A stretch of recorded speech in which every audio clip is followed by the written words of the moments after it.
के इस वीडियो में हम लोग क्लास 12th के और सेमेस्टर 3rd के बीकॉम के भर्ती क्या है, इसकी विशेषताएं क्या है एवं विभिन्न स्रोतों की व्याख्या करें, इस क्वेश्चन को कवर करेंगे जो कि बहुत इंपॉर्टेंट है एग्जाम पॉइंट ऑफ व्यू से।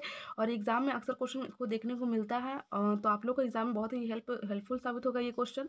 तो चलिए स्टार्ट करते हैं। भर्ती क्या है, इसकी विशेषताएं क्या है एवं विभिन्न स्रोतों की व्याख्या करें। What is requirement, explain it's characteristics and its various sources. तो कह रहा है भर्ती भर्ती क्या है।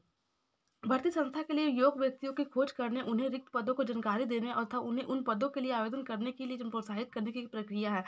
भर्ती जो है वह किसी भी संस्था या किसी कंपनी के लिए जो योग्य है, जो एलिजिबल व्यक्ति है, जो जो उस काम को कर सकता है, उसकी खोज करने और उनको जो है वह रिक्त पदों की जानकारी देने ताकि वो फॉर्म फिल कर सके और उसको उत्साहित करना ही भर्ती कहलाता है।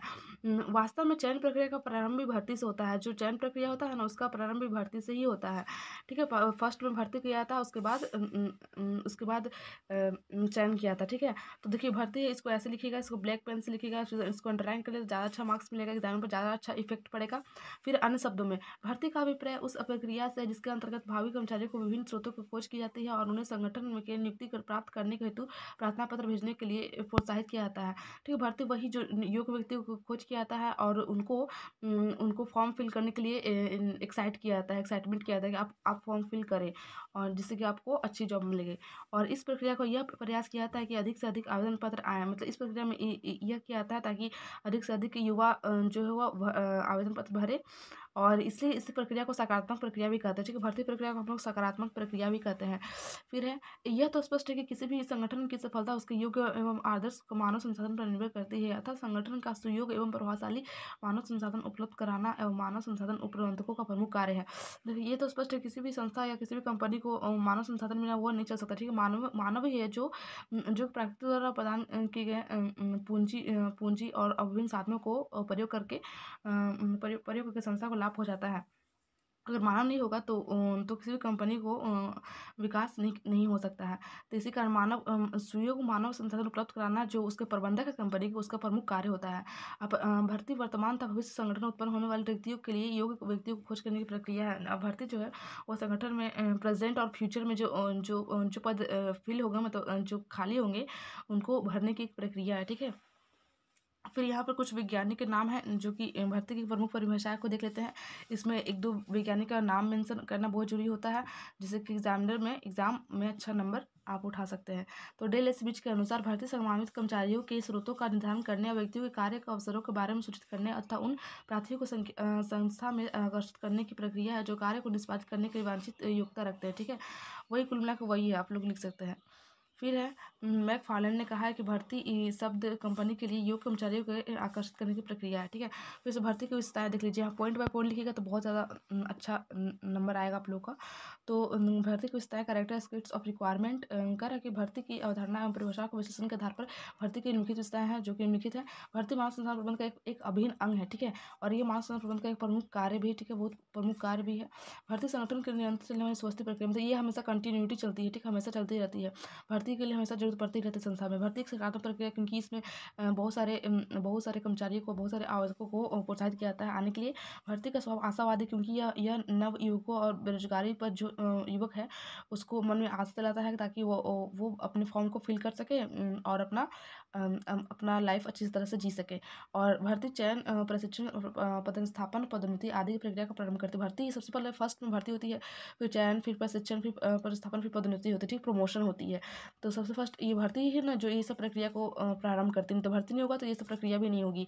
भर्ती योग्य व्यक्तियों की खोज करने की प्रक्रिया। ठीक, भर्ती जो है ना वो योग्य व्यक्ति खोज करता, ना कि एरा गेरा या फिर कुछ, मतलब कोई भी मंद बुद्धि व्यक्ति के। भर्ती वर्तमान और भावी दोनों प्रकार की आवश्यकता को पूर्ति करती है। ठीक है, भर्ती जो है वह व्यक्तियों को आवेदन करने के लिए प्रेरित करती है। भर्ती व्यक्तियों को आवेदन करने के लिए प्रोत्साहित करती है। भर्ती जो है वो किसी भी संगठन का अनिवार्य अंग है। और देखिए भर्ती के स्रोत, भर्ती सोर्स ऑफ रिक्वायरमेंट, भर्ती संगठन के लिए योग्य व्यक्ति को खोज करने और उन्हें रिक्त पदों की जानकारी देना था, उन पदों का आवेदन करने के लिए प्रोत्साहित करने की प्रक्रिया है, ठीक है। और भर्ती के विभिन्न स्रोतों को हम 2 भागों में बाँटते हैं। भर्ती के 2 स्रोत कौन-कौन से हैं? एक है आंतरिक स्रोत, एक है बाह्य स्रोत। अगर देखिए आप लोग ऐसा अच्छे से लिखिएगा, ऐसे करके और ऐसा थोड़ा डायग्राम बना दीजिएगा, तो ज़्यादा इफ़ेक्ट पड़ता है एग्ज़ामिनर पर, आप लोग का अच्छा मार्क्स आ सकता है। आप लोग जॉब का भी तैयारी कर सकते हैं और इसका भी आप लोग साथ में कर सकते हैं। फिर से भर्ती के स्रोत को आंतरिक स्रोत और बाह्य स्रोत। आंतरिक स्रोत में क्या-क्या कौन-कौन से हैं टर्म? स्थानांतरण, फिर से पदोन्नति, अस्थायी अलगाव, जरूरी छुट्टी पर भेजे गए कर्मचारी को वापस बुलाना, सेवा वृद्धि।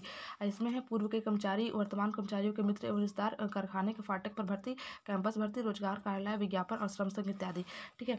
अब देखिए आंतरिक का मतलब होता है ना कि किसी भी संगठन है या फिर कंपनी है या फिर कैंपस है, उसके अंदर में जो कर्मचारी काम कर रहे हैं उसी को मतलब भर्ती करना, ठीक है। आंतरिक उसी का आता है, तो उसको बाहर से कोई संबंध नहीं होता, सिर्फ जब संस्था के अंदर कार्यरत कर्मचारियों को में से ही विभिन्न रिक्त पदों को भर्ती की जाती है तो उन्हें आंतरिक कहते हैं, ठीक है। जब संस्था में जो कार्यरत कर्मचारी होते हैं, जो पहले से काम कर रहे होते हैं, उनको फिर से उनको भर्ती किया जाता है रिक्त पदों पर, तो उन्हीं को हमको आंतरिक कहते हैं, ठीक है। आंतरिक का ये सब निम्नलिखित है, ये सबको आप लोग रीड कर लीजिएगा, ठीक है। और समझ लीजिएगा, बना के लिख लीजिएगा, आराम से एग्जाम में अच्छे नंबर आ जाएगा, ठीक है। आप खाली पॉइंट बाय पॉइंट लिखिएगा, इसमें आप बना के लिख सकते हैं। आपको इतना एलिजिबल है कि आप लिख सकते हैं बना के।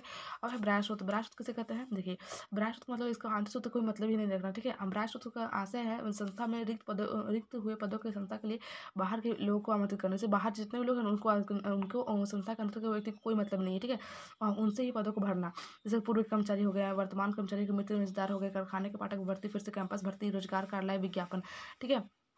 ये सब जो आप लोग का ब्रायश होते थे, इस प्रकार आप लोग एग्जाम में लिख के आइएगा, ठीक है। ब्लैक और ब्लू पेन का यूज़ जरूर कीजिएगा, ताकि एग्जाम पर अच्छा इफेक्ट पड़े।